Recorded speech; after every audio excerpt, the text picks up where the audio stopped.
شعب كريه وضل بيرنتي أرنتاسي خصيصة يرى خاتمه وحين ودوكسونا بريقة وقوية الصومالية دقالة إهلي أيها كالصعدة شعب كريه وضل واحد لوقت بعنيه دقالة إن ماركت محوها نبض أي كقيب قاتان وأي نبض كنت دقالة ما با أي مقران صار واجب إن سارن وي كما أن سارن قف كستوى الصومالية وهلكم فرديا ما أنت ما ينقى مغلي دونا مقران صار راشدان marka shacabka reer awdal waxa aan wargelinaynaa in dhalinyarada reer awdal systemka ama magaranaysa ay soo qaba maleeshiyada siiraanyo uu hogaaminayo ku jirta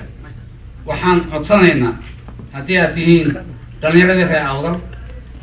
ku jirta aaga dagaalka u dhaxeeya labada reer aan walaalaha nahay dagaalkaasi maaha mid xaq shacabka reer awdalku maaha innaga waxay nagu waajibaa inaan nabad ka shaqeyno oo aynu u shaqeyno si dhexdhexaad ah marka waxaan ka codsanayaa dhammaan waalidiinta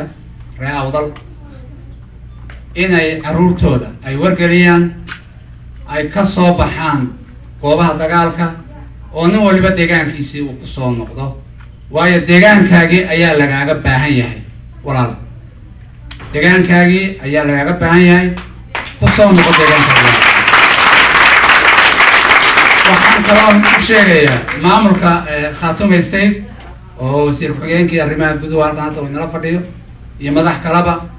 in cid alaala ciddii reer awdala la soo mijar habaabiyo dagaalkaas la keeno in aan maamul goboleedka Awdal State aanu raalli ka ahayn rabitaankaygana aanay ku shaqaynaynin aan kuna dadaalayno qof waliba gobolkiisa iyo deegaankiisii inuu dib ugu soo noqdo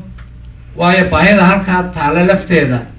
deegaankii iyo gobolkii aad ka timid bay iyada lafteeduna taalla way taagantay walaal annagoo weli ka shaqaynaya nabad oo Awdal State ay qalin ku shaqaynayso waxaan rabnaa qof kasta oo reer awdal oo dagaalada ku jira inuu ka soo baxo deegaanadii ku soo noqdo qof kasta oo reer awdal waxaan ka codsanaynaa waxaan nabad ahayn inayna kaga qayb qaadan dhibaatooyinka iyo colaadaha ka socda gobolada bariga ee walaalaheen aad iyo aad baad mahadsantihiin